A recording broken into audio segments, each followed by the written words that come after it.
left shoulder and toe injury that he's dealing with ahead of Sunday's game in New Orleans against the Saints. If Brock Purdy cannot start, of course, that would mean that Mac Jones would step in and replace him as the 49ers will play a second straight game on the road after winning last week in Seattle. We'll see if Purdy returns to practice on Thursday, but it looks like no practice today for Brock Purdy. Meanwhile, Jadeveon Clowney, the free agent pass rusher, is visiting the Dallas Cowboys today. We'll see if the Cowboys get a deal done with him. They're looking for some pass rush help. Clowney clearly could provide it, and after trading away Micah Parsons, Clowney could step in there and try to help replace him. Meanwhile, in Kansas City, Xavier Worthy, who suffered a shoulder injury in the opening game against the Los Angeles Chargers, not practicing today due to that left shoulder injury.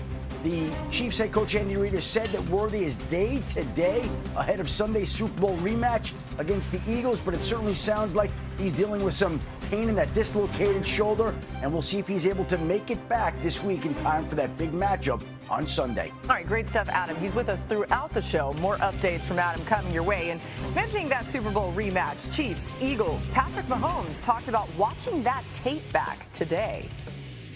It sucks that you lose the game, but in order to progress and to be better next time, you have to watch it and learn from it. And so I don't know the exact amount of times, but you watch it, and then you watch it in the offseason with the team and with the coaches, and then you watch it obviously this week as well. And so they had a great game plan. They played hard and did a great job of disrupting my timing. And so when the opportunities are there, I think that's something I did miss early in the game, is there was opportunities to make plays, and you got to make those plays, because if you don't, they're not going to allow those opportunities again. Let's go out to Kansas City, where our Chiefs reporter Nate Taylor is standing by. Nate was at practice earlier, so got to see a firsthand view of what's going on. What can you tell us about the Chiefs preparing for the Eagles, Nate? Yes, Laura, the Chiefs are wanting revenge on Sunday after losing to the Eagles in the Super Bowl, and as of right now, their preparation largely includes Hollywood Brown, their second-year receiver that's been with the team, and because of the injury to Xavier Worthy, Patrick Mahomes is going to have to rely quite a bit on Tyquan Thornton and Hollywood Brown at his receiver position to see if he can get plays down the field. Now, Hollywood Brown did have 99 yards on 10 receptions in Friday's game against the Chargers, and as of right now, Patrick Mahomes understands that not only does he need to be protected, but he needs to take risks. He needs to throw the ball down the field early to get the Chiefs some momentum, maybe perhaps a boost compared to their flat start in Sao Paulo. But right now, the Chiefs are preparing as if maybe Xavier Worthy is not going to be on the field, which means largely the load will go to Hollywood Brown, Tyquan Thornton, and, of course, Travis Kelce. Yeah, interesting, and something to keep an eye on, especially an offense that we're looking for a little bit more explosiveness out of. Thanks so much to Nate Taylor joining us here. Now, this will be the fifth head-to-head matchup between Patrick Mahomes and Jalen Hurts, including the playoffs. In the first two, the Chiefs' offense starred, averaging 40 points a game in a pair of wins. The last two have not gone as well as we know, with KC averaging fewer than 20 points a game and 100 yards less of offense in a pair of losses. Dan, are you concerned about the Chiefs' offense now? Oh, yeah. Unless this offense changes schematically, it cannot get back to the Super Bowl. It just doesn't do anything that the good offenses in this league do right now. If we took Patrick out and Patrick made 3 or 4 plays and throws that you're like, oh my goodness, but that's it right now. And we've harped on this for years. One, they don't go underneath center and throw the football down the field enough.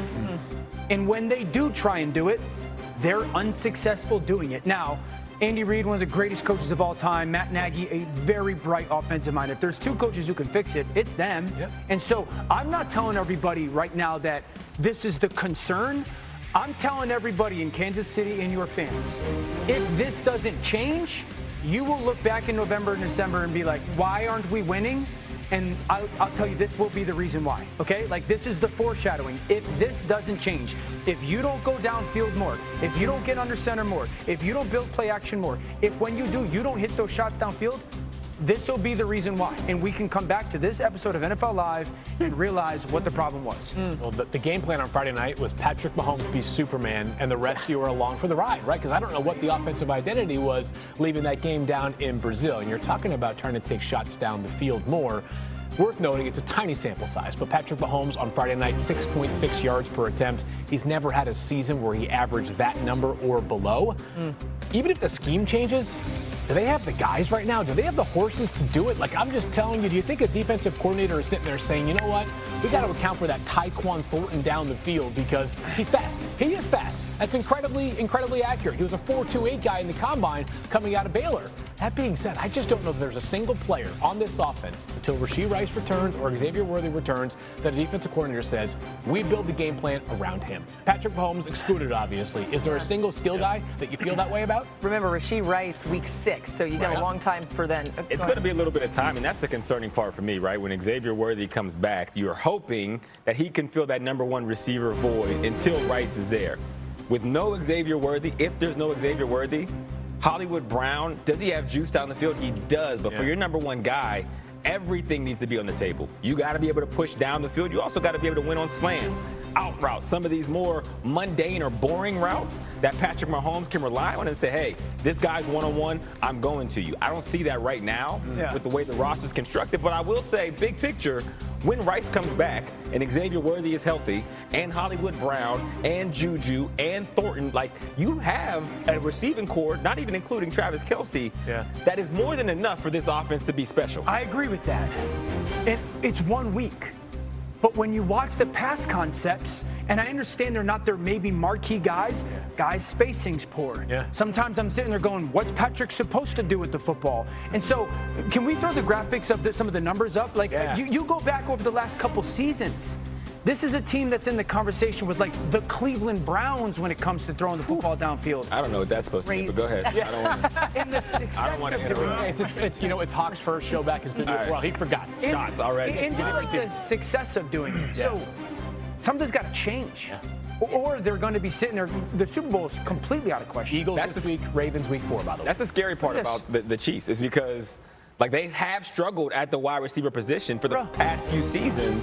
But this year was like the year where it was supposed to be hopeful, right? Man, Dan, that's crazy. I mean, I don't think this is what Patrick realize. He was factually accurate on the Browns part. Yeah, his Browns, defense. I see what you mean now. Giants, His defense, and the Chiefs are right there just a So touch they're in ahead a of world where they don't do it enough, and then when they have done it recently, it's been bad. Yeah. Again, that's worst completion percentage with throws 25+ air yards. All right. One thing to keep in mind, too, is just the AFC in general. Their competition has gotten so good. We saw the Ravens and the Bills on an incredible classic Sunday night. New on NFL Live, Josh Allen speaking less than an hour ago about his receivers. Very confident. I know sometimes at the goal line, defenses bring in some bigger personnel, and they gap down quite well. So we'll look at it, we'll learn from it, and we'll figure it out.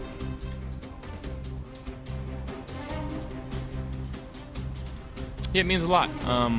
Anytime that we can get the ball into our playmakers' hands, especially down the field, it's good things for us. So again, we got to keep working hard, keep finding ways to get the ball to them, and start faster. Yeah, the Bills got 20 receptions for 240 yards from their wide receivers in the win Sunday night over the Ravens. Those were both the most any team got from their wideouts in Week 1, and quite a contrast from last season when the Bills ranked 22nd in the league in receiving yards from receivers. So many times in this offseason even we're like, who's Josh Allen going to throw the ball to? Hawk, what did you see specifically from Keon Coleman on Sunday? Yeah, I've seen an evolution. I've seen a maturation in Keon Coleman, right? He talked in the offseason about the things he needed to get better at, and you saw it come forward in Week 1 of the season, specifically how he was off script, right? When they played the Ravens a year ago, I was watching Keon Coleman, and he was a rookie, but it was like he didn't know what to do once Josh Allen got out of the pocket. That is such a big part of Josh Allen's game, is extending plays. And when you watch Keon Coleman, not just the beginning part of the route, you can see from the start to finish these elongated plays, he is going as hard as he can. He has a plan. It's detailed in the way that he's uncovering to give Josh Allen a surface. That's special for a young wide receiver. Yeah, I mean, I remember talking about that last year of, okay, when is he going to take that jump? So I think you saw some of the more refined route running. There were some of those timing throws that mattered. I never correlated the off-script stuff that we saw being that big of a deal, but watching those highlights, I'm like, oh yeah, man, that's a huge part of their offense and a huge part of his evolution. Yeah, big change. Seems like Buffalo too has accepted that, like, I think coaching at its core is like identifying what a player does well and highlighting those things, avoiding what he does not do at a high level. Not a super speedy guy, not a great separator, but maybe some of the off-script instincts are going to take a big leap. And also, the catch radius is huge. He's a former basketball player at Michigan State. The kid in the red zone should be a real. 3 Bills wide receivers, by the way, had 60 yards in week 1. That only happened once last season for reference. All right, we're just getting started on NFL Live. Glad you're with us today. I was actually cramping the job before that, the turnover happened. But I went to the sideline. If anybody paid attention, I was drinking pickle juice on the sideline already. I'm like, Sarah, I need to get hydrated. Like, I'm cramping. I'm starting to feel cramps. And then we went back out there, and obviously, it happened. My 4th and 3 happened. But if I wasn't cramping, we definitely would have went for it. I believe. Interesting. Hawk, anything Lamar needs to do differently this week against the Browns? I guess drink more pickle juice. I don't know. I felt like Lamar played a pretty good game against the Buffalo Bills. It was unfortunate that had the fumble. The defense didn't play great, but for him, he was very efficient. I've trusted in all the decisions he made watching the film back. So in week 2, I guess you can ask him to put more on his shoulders. But in the long run, is that really the best thing? So I would say, Lamar, keep doing what you're doing.